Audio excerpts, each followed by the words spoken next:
You're listening to an Airwave Media Podcast. Grit is in you. It's in your passion, your perseverance. It's in every challenge you face and overcome. Grit is in you. It's never in rockin' protein. Never settle. This episode is brought to you by Bluehost. You might not be a tech genius, but you want the website for your business to crush it. Thankfully, Bluehost makes it easy. Customized, optimized, and monetized. Everything exactly how you want with AI. Your site can be up within minutes, and the search engine tools even help you get more site visitors. Whatever your passion project is, set it up with Bluehost. With their 30-day money-back guarantee, what have you got to lose? Head to Bluehost.com to start now. In September of 1327, the anointed King of England, Edward II, son of the great Edward Longshanks, Hammer of the Scots, had been languishing in prison for the better part of a year after his wife, Queen Isabella, and her counselor, Roger Mortimer, seized power, forcing him to abdicate to his son, Edward III. Then he turned up dead, with no apparent mark of physical harm on his royal person. Strangely, rather than sending for the royal physician, a commoner was secretly engaged to disembowel and embalm the deposed king. News of Edward II's death reached Queen Isabella and soon was spread, calling it a fatal accident, suggesting a fall had killed him. Strangely, many months later, after the embalmed corpse had been entombed, records show that the Queen had the local wise woman who had embalmed her late husband brought to her for a private discussion. Just what information passed between them is lost to time.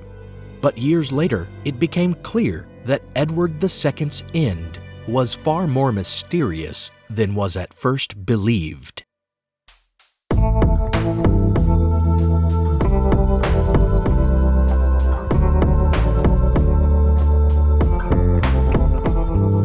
Welcome to Historical Blindness. I'm Nathaniel Lloyd, and I've been dispatched on secret orders to clear up a delicate matter. A warning. Things may get messy before I'm done. And there's always the chance I leave things far more complicated than they were when I undertook this mission. A special thanks to the new patrons I picked up over the hiatus. Thanks Jamie, Dominic, Saturnids, Stephanie, Sharon, Kara, Avery, Sander, CM, and Vianna. To those of you who pledged $5 or more, I'll try to get your ebook out ASAP. To those I lost along the way during the hiatus, sorry to see you go. This episode marks the first full-length episode of the 2020 season. Patrons who had an exclusive minisode on Cleopatra and her son Little Caesar earlier in January already know some of the issues that have been holding up my return, including moving, manifold illnesses, and trouble settling on topics. Now, with this story of a king's demise, we return to the show's bread and butter, historical mysteries, and you'll see a further theme in common among many episodes this season, which I'll be designating Royal Blood Mysteries, looking at the puzzling circumstances and unanswered questions surrounding the deaths of royal figures in history. In this edition, we look at the figure of Edward II, remembered by many a historian as a failure, especially as seen beside the imposing figure cut by his father, the warrior monarch Edward I. Edward Longshanks ruled with an eye to a unified kingdom, conquering Wales and keeping it under his thumb through the power of his barons, established in castles across those borderlands. He tried to do the same to Scotland, but was frustrated by the defiance of such famous figures as William Wallace and Robert the Bruce. Not only a fighter, but a statesman as well, historians credit Edward I with developing a parliament with genuine power, whom he consulted on financial matters, and to ensure that his rule was looked on as wise by all. Little did Edward Longshanks realize that these institutions, a politically powerful baronage and parliament, as well as the queen whose marriage to his son he himself had arranged, would eventually exert their power to depose his heir. And he could not possibly have anticipated the mystery that would surround Edward II's fate.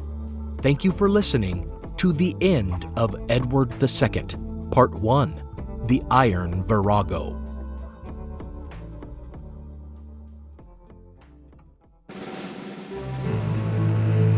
Even if he couldn't have predicted the fate of his son, Edward I may have harbored some doubts about the boy's fitness to rule. While he labored in his wars against Scotland, his son grew up without a parental figure, becoming something of a scamp, more interested in music and dancing and gambling than statecraft. For his part, Edward Longshanks treated his son more as a political pawn than as an apprentice. Across the Channel, one of his greatest rivals, Philip IV, King of France, held similar aspirations for his kingdom and dynasty. And the two kings had come into conflict over the Duchy of Gascony, a region of southwestern France over which the French and English had fought since it first came into the hands of a Plantagenet when Henry II married Eleanor of Aquitaine. You may have heard of the central Gascon town of Bordeaux. That's because it is a major center for wine production today, and such was the case even back then. The fertile region and its vineyards provided tidy profits for the English crown, and Philip IV had seized it and refused to give it back. Embroiled in a war with the Scots, Edward Longshanks could neither afford to go to war with France over the duchy nor to lose its wealth. So he sought a diplomatic solution. In the 1303 Treaty of Paris, Edward took back Gascony on the agreement that his son and heir would wed Philip's only surviving daughter, Isabella. Philip saw this as a way to eventually put his own grandson on the English throne, thereby in effect extending his dynasty's power, while Edward really was just biding his time until he could find a way to extricate his son from the arranged marriage. Within less than a century, the conflict over Gascony would lead to the 100 Years' War, but long before that, it would lead to much strife and double-dealing.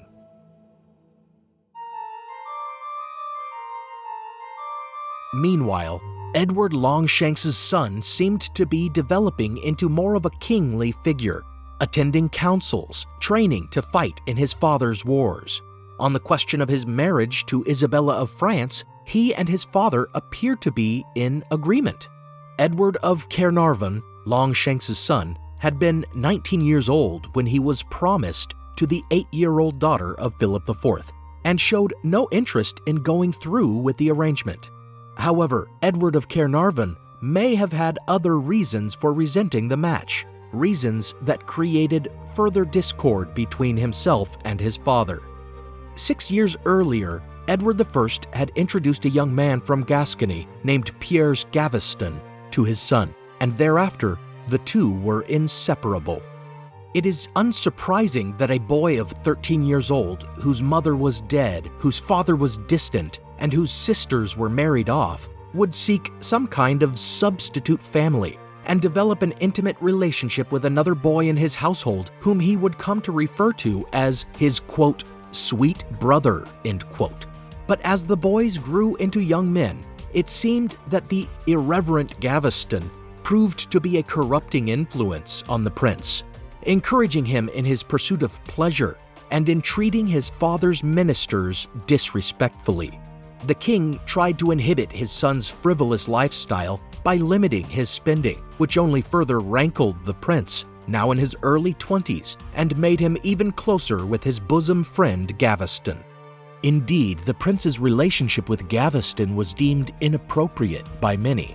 In the histories that would afterward be written, it is asserted that Prince Edward loved Gaveston above all others, that theirs was a romantic or sexual love, and even that Gaveston had used sorcery to bewitch the future king into doing his bidding.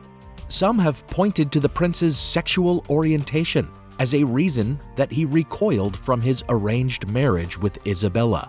However, there is little evidence of a sexual aspect to his relationship with Gaveston. whereas there is ample evidence that both of them engaged in heterosexual acts, in that both eventually fathered children with their wives. Of course, this is also no indication that their relationship was not romantic or physical either.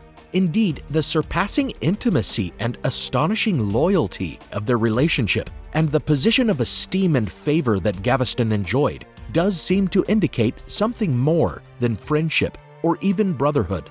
But it is enough for our story simply to call him the prince's favorite. King Edward I recognized this, and when the prince requested that lands be given to Gaveston, Longshanks physically attacked his son, ripping out his hair, throwing him to the ground, calling him a whoreson, and thereafter banishing Gaveston to France.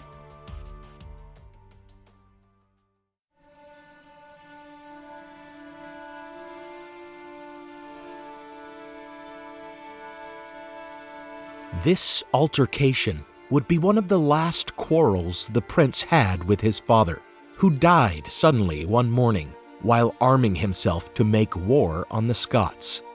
Suddenly, Edward of Caernarvon found himself proclaimed King Edward II, and he immediately brought Gaveston back from France and raised him up as if he were an equal, giving his favorite his own niece in marriage, and thereby making him a member of the royal family.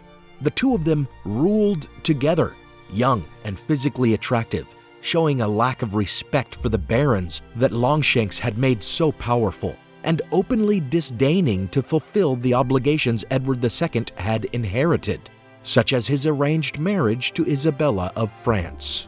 However, his council warned him that to ignore the treaty his father had signed with Philip IV would mean the loss of Gascony and war with France, and eventually he gave in, marrying Isabella in 1308. At just 13 years old, Queen Isabella was said to be a great beauty, but it is clear that King Edward II preferred the company of his favorite, and even for some time slighted his young wife. For example, at his coronation, he displayed his own arms and Gaveston's arms, but not hers, and instead of sitting with his queen, he sat with his favorite. At the same event, he further insulted the highest nobles of the land by allowing Gaveston to perform the solemn duties of bearing his crown and sword, demonstrating that he considered his friend to be of higher status. And so it went. He gave no lands or money to his wife, and instead took castles that belonged to Isabella's family and gifted them to Gaveston. Thus, he made enemies not only among his powerful baronage, but also abroad, as Philip IV observed his daughter being dishonored and grew resentful. The focus of everyone's resentment was the king's favorite, and eventually Philip IV declared Gaveston an enemy, and Edward had no choice but to exile his favorite for fear of his baronial opposition receiving French support. Thereafter, Edward II mended his relationship with Isabella and her father. He began to treat her with the respect she was due, and as the queen grew into a young woman, she proved to be a loyal wife, growing closer to her husband and supporting him in all his decisions. When her father relented in his opposition to Gaveston and the king's favorite returned to court, she seems to have shrewdly secured her position and come to some agreement with her husband, for she lived in peace and mutual respect with her husband, and also became an ally of Gaveston and his family, such that some historians have posited some sort of three-way relationship in which she and Gaveston agreed to share the king's affections. But as I said before, this is only speculation. Unfortunately, this hard-won domestic bliss was not to last.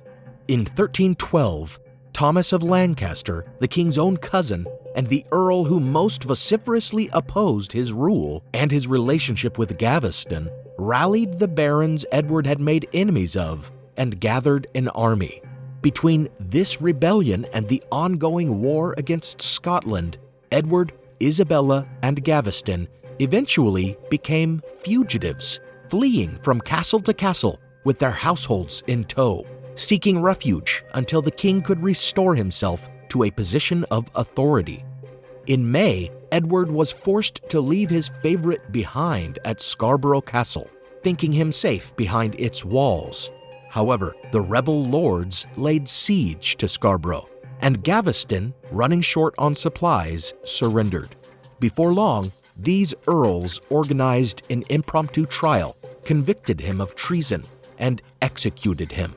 Gaveston asked that they not mar his good looks by cutting off his head, which of course was exactly what they did, sending it to the Earl of Lancaster, their leader, for his approval. Edward II was devastated by the loss of his friend, confidant, ally, and perhaps lover of some 15 years. He took solace in his wife, and in November of that year, Isabella bore him an heir. Seeking to avoid civil war, Edward was forced to prostrate himself before the Queen's father, asking Philip IV for help in quelling the rebellion. After they traveled to France and allowed Philip to see his grandson, the heir to the English throne and the culmination of much of his dynastic scheming, he obliged, sending them back home with French support to negotiate a peace with his nobility.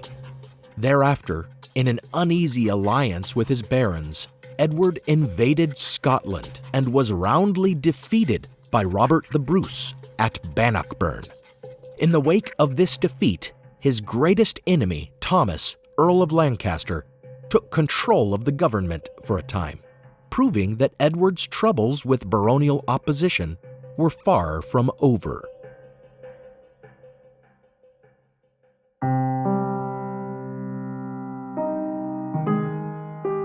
For years after Gaveston's death, Edward and Isabella grew closer and more strongly allied. She bore him more children, and she helped him restore his authority and parry the political thrusts of Lancaster and the rest of his enemies. But she was not alone in aiding him.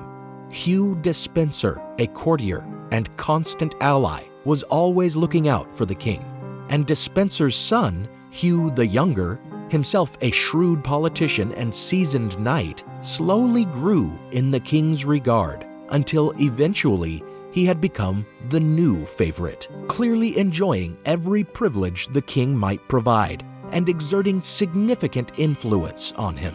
This predictably roused Lancaster and his supporters once again, prompting them to arm their men in London and demand that Hugh Despenser the Younger and all the Despenser family be exiled. However, this time, the Queen too appears to have opposed her husband's favorite. There is some indication that she and Despenser were engaged in a dispute over some minor unpaid debts, but likely it was more than this. Since Gaveston's death, she had enjoyed the favor of the king, served as his confidant in all matters, and seemingly enjoyed his physical affections as well. It would stand to reason that taking her husband's attention and favor away from her would be enough to make an enemy of her, to say nothing of the rumors that the king had begun to make Despenser the object of his physical affections. Thus, when even his queen demanded that Despenser be exiled, Edward II grudgingly agreed in 1321, and Hugh Despenser the Younger took up the life of a pirate, plying the waters of the English Channel. However, Edward remained in contact with the Despensers and plotted with them to do away with the pesky barons who had opposed him for his entire reign. Within a couple months, he struck at certain strategic positions, and before his dissident earls even realized it, Edward was waging a war that became a reign of terror. After the Battle of Boroughbridge in early spring the next year, he finally captured Lancaster and had his revenge for the death of Gaveston, the man he had loved. The executioner did a poor job on the rebel baron, taking numerous whacks before he managed to separate his head from his shoulders. Now for a brief intermission.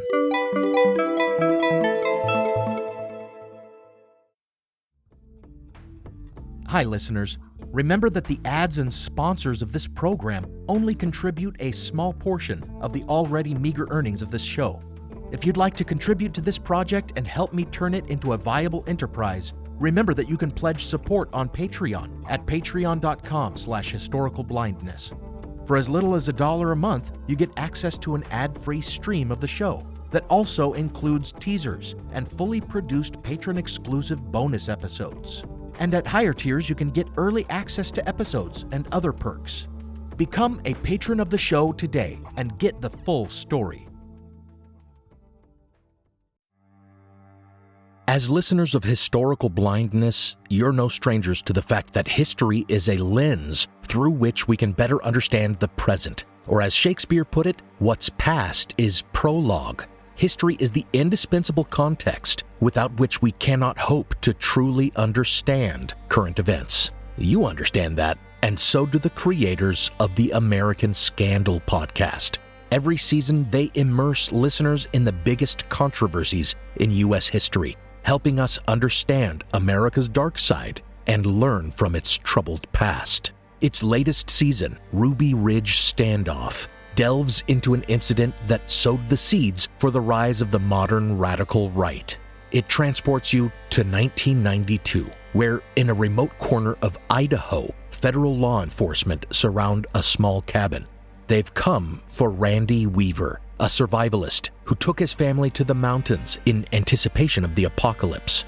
A simple weapons charge brought the agents here, but the situation is about to explode into a deadly and tragic standoff that will later become a rallying cry for far-right extremists, fueling distrust and violent anti-government sentiment for decades. Follow American Scandal on the Wondery app or wherever you get your podcasts. You can binge all episodes of American Scandal's Ruby Ridge Standoff early and ad-free right now on Wondery Plus.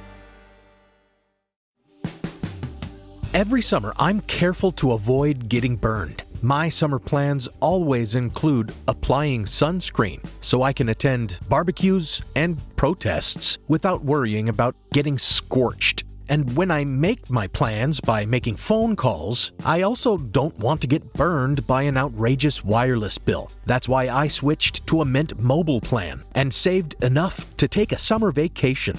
With Mint, I found no difference in speed or coverage, just a big difference in cost. And right now, you can switch to a Mint wireless plan like me to avoid sweating those surprise charges and overages. You'll just be chillin' with Mint's offer of 3 months premium service on the nation's largest 5G network for just $15 a month. With high-speed data and unlimited talk and text, it might just be the coolest thing happening this summer.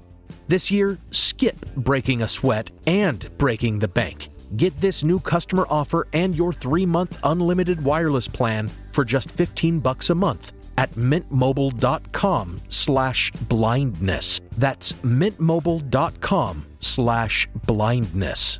Upfront payment of $45 required, equivalent to $15 a month. Limited time new customer offer for first 3 months only. Speeds may slow above 35 gigabytes on unlimited plan. Taxes and fees extra. See Mint Mobile for details. Now, back to the show.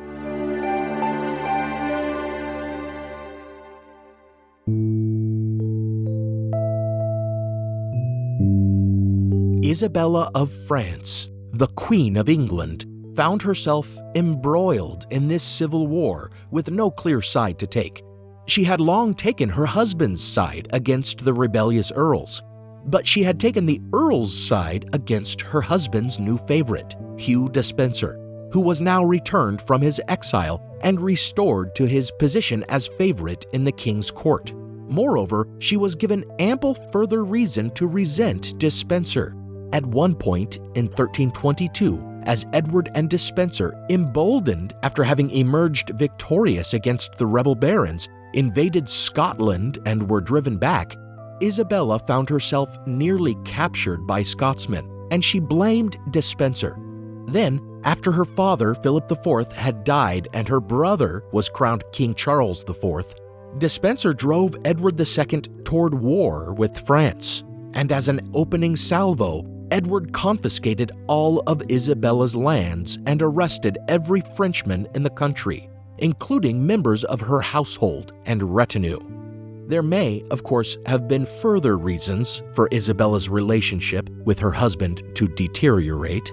The simple fact that she no longer had Edward's ear might have been enough to stoke her envy, or the possibility that she was aware of some infidelity between Edward and his favorite might have kindled a righteous anger in her. Paul Doherty, author of my principal source, Isabella and the Strange Death of Edward II, even suggests that Isabella may have been the victim of some sexual misconduct from Despenser that Edward II failed to censure, a theory arrived at by reading between the lines of some primary sources. However, the last straw was likely when, by royal order, her children were taken away from her and given into the care of Despenser's wife. After that, her brother Charles IV invaded Gascony, demanding that Edward II sail to France and talk things out.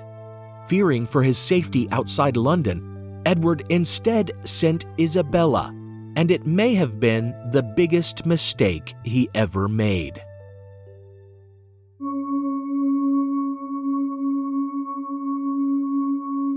Here we see Isabella become the quote-unquote she-wolf of legend, the quote-unquote Virago Feria, or Iron Virago, which sobriquet itself encapsulates the different ways she has been viewed. For a virago, in common usage, may have meant an impudent, overbearing, or domineering woman, but the original Latin word denotes a proud, strong, and courageous female warrior. Which definition one thought of in relation to Isabella of France likely depended on one's opinion of Edward II and his treatment of her. In 1325, she went home to France as her husband's representative. True to her word, she negotiated a truce, but when it was time to return to England, she claimed that there were further diplomatic matters to resolve, urging him to come there instead and meet with her brother. Still wary of travel, Edward instead agreed to send their son, his heir, a decision that would prove to be Edward's next great error. As soon as the young prince was in France with her, Isabella made her feelings about her marriage clear. She donned black and declared that she had been made a widow by Despenser, who had come between her and her husband, and thereby broken their bond of marriage. With the heir to the throne of England in her power, she held court in France, and by her side, scandalously, appeared a certain advisor whose presence indicated that she had turned entirely against Edward II. His name was Roger Mortimer, formerly one of Edward II's generals who had risen in rebellion during the Despenser War. Mortimer had been imprisoned in the Tower of London, and fearing an imminent execution, he had made a daring escape, climbing down a rope ladder and swimming across the River Thames. Now this traitor appeared at Isabella's side, and what was worse, seemed to be involved with her romantically, making a very public cuckold of King Edward II. The Iron Virago's retaliation could not have been more dramatic than this, and it was only the beginning.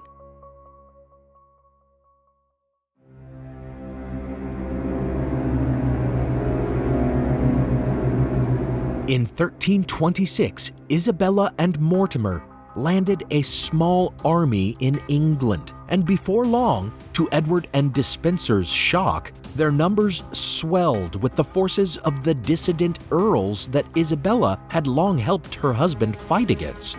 Edward's half-brother, the Earl of Norfolk, joined her, as did the new Earl of Lancaster, brother of the cousin that Edward had beheaded. More than that, the merchants, the university scholars, and church bishops all welcomed her progress. And after her promise to punish those loyal to Despenser, a mob of common Londoners stormed the tower and killed Despenser's men. Edward tried to rally support and fight this coup, but he simply no longer had the support he needed. Hugh Despenser the Elder was captured at Bristol and was hanged, drawn and quartered, his corpse beheaded and fed to dogs. But a worse fate lay in store for the king's favorite. Taken to Hereford after his capture, Hugh Despenser the Younger was stripped of clothing and a crown of stinging nettles forced over his head. Verses of scripture detailing his sins were cut into his skin with knives, whereupon he was placed bleeding on a horse and made to ride slowly through the city of Hereford, while a mob hurled whatever they could at him. Next, he was hanged from a 50-foot gallows, but was cut down before he died, disemboweled, and forced to watch his intestines burn before his eyes. Legend has it that because of the accusations of sodomy made against him, his executioners also severed and burned his genitals in front of him. Only then did they decapitate him. And perhaps most disturbing in this pageant of horrors is the fact that Isabella and Mortimer watched it all and enjoyed a feast in celebration of their enemy's demise.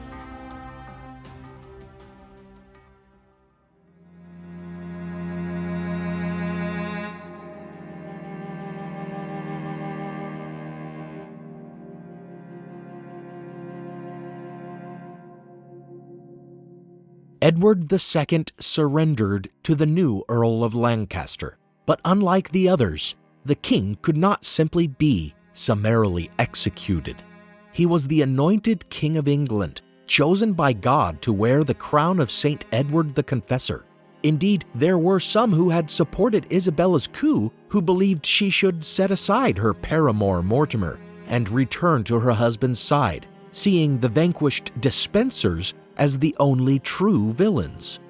Even Edward's captor, Henry of Lancaster, whose family had long opposed his favoritism of upstarts, balked at the idea of execution.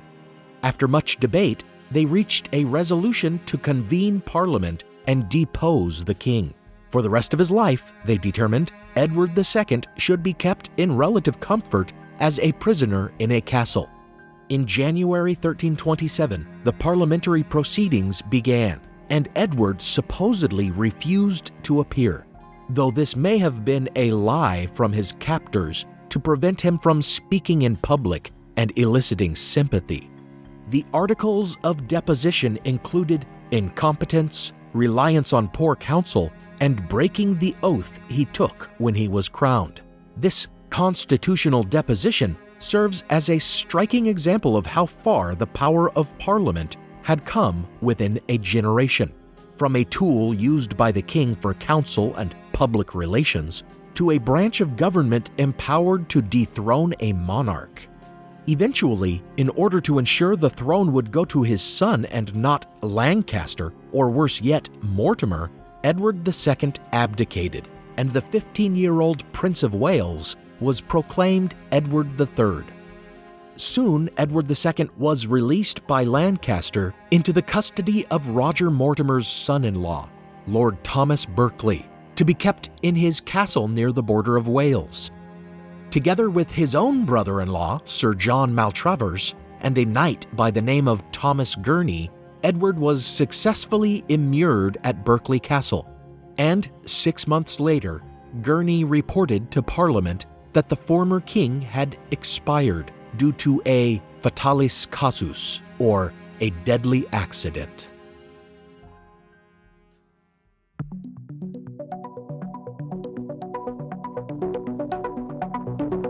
Just what befell Edward II while at Berkeley Castle must have been a topic of much hushed discussion in those years. The official explanation was some sort of fall, but there was reportedly no mark on the king's person. Within a few years, as King Edward III came into his majority and the stars of Isabella and Mortimer had begun to fall, investigations into foul play were undertaken. Chroniclers of the time put forth various versions of events. Some suggested that he had been so poorly treated perhaps on the Queen's orders, that he eventually died of illness or starvation. The chronicler Geoffrey Le Baker of Swinbrook details this abuse, claiming Edward II was fed rotten food and that the carcasses of beasts were left to decompose in a pit by the king's cell in hopes that Edward would become ill. However, the accuracy of Geoffrey Le Baker's chronicle has been challenged, and he doesn't himself subscribe to the idea that Edward II died of illness.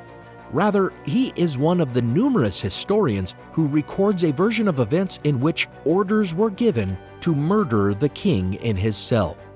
A few years after Edward's death, accusations began to fly, and from among them we find the common threads present in most contemporaneous chronicles.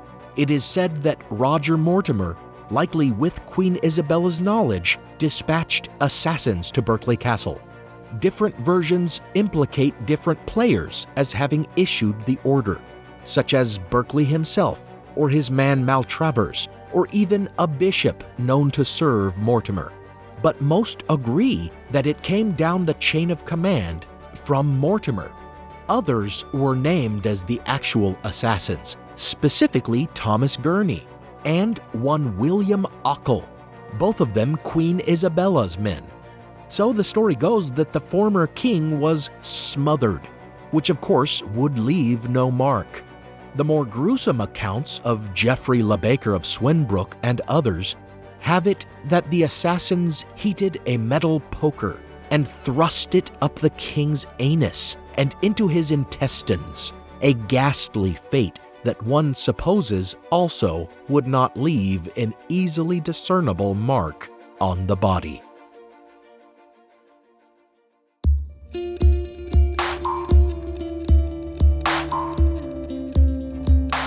There are clear reasons to doubt some of the chroniclers, such as Geoffrey Le Baker, who included in his version that the orders to kill, written in Latin, could be interpreted two ways, as saying, quote, "Do not fear to kill Edward, it is a good thing," end quote, or as saying, quote, "Do not kill Edward, it is good to be afraid," end quote.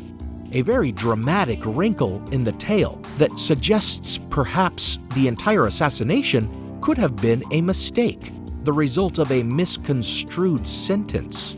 The problem is, this detail appears to be plagiarized from another chronicler's account of a Hungarian queen's murder.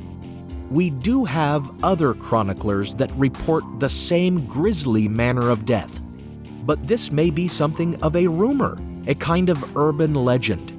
Edward being impaled in the anus appears to have been viewed by many at the time as a symbolic punishment for his supposed sexual proclivities, which sounds very much like a tale that might have been fabricated after the fact. If he had been murdered that way, it would seem the only person that might have seen evidence of it would have been the local wise woman who had disemboweled the body to embalm it. It stands to reason that she would have been able to observe any damage done by a red-hot poker thrust into the intestines. This might actually explain why she was engaged to perform the task rather than a royal physician. Was it some kind of cover-up? The story goes that Queen Isabella met with the embalmer because she had asked to receive her husband's heart. But what if the queen wanted a further report on her husband's body, kind of like an autopsy report? If that were the case, is it possible that the Iron Virago had no knowledge of her husband's murder? That she suspected foul play herself as early as the funeral and was looking for evidence? And what did the embalmer tell her? Was Edward II even murdered? Or were these mere rumors lobbed years later as political barbs? Or was there some other possibility? Might the queen have been questioning the embalmer based on some other suspicion? For example, might she have been concerned that the body this wise woman examined in secret did not even belong to Edward II? This is the question that we'll explore further in Part 2 of The End of Edward II. and it will crack this story open in new directions you won't anticipate.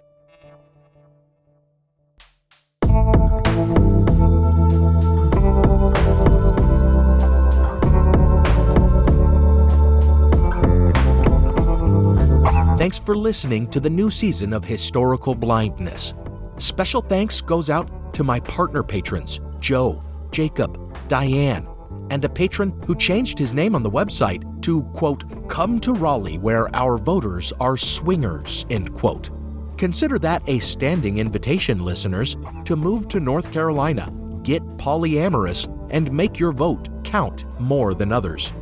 Some music on this episode was provided by Alex Kish.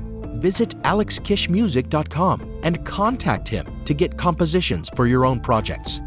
Additional music from Kai Ingalls, licensed under Creative Commons. Check out the show notes for a list of the tracks used. Be sure you visit patreon.com/historicalblindness and pledge to get ad-free episodes and exclusive content. Up next, I'm planning a mini-sode on Philip IV, Isabella's father, and his suppression of the Knights Templar.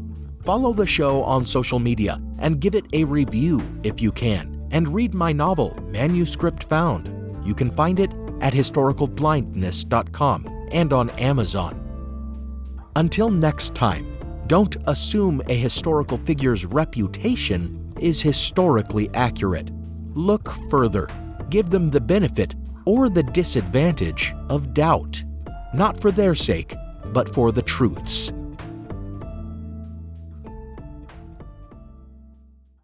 As a business owner, you're not chasing the norm, you're building momentum. But your bank wasn't made for modern money management. You need a Relay, an online money management platform that moves as fast as you do. With Relay, you can open up to 20 accounts so you can separate your cash for things like income, payroll, or operating expenses. All you need is a few minutes to sign up at relayfi.com/Spotify. That's relayfi.com/SPOTIFY. Relay is a financial technology company and is not a bank. Bank services provided by Thread Bank, member FDIC. What does Sputnik have to do with student loans? How did a set of trembling hands end the Soviet Union? How did inflation kill moon bases? And how did a former president decide to run for a second non-consecutive term? These are among the topics we deal with on the My History Can Beat Up Your Politics podcast. We tell stories of history that relate to today's news events. Give a listen. My History Can Beat Up Your Politics wherever you get podcasts.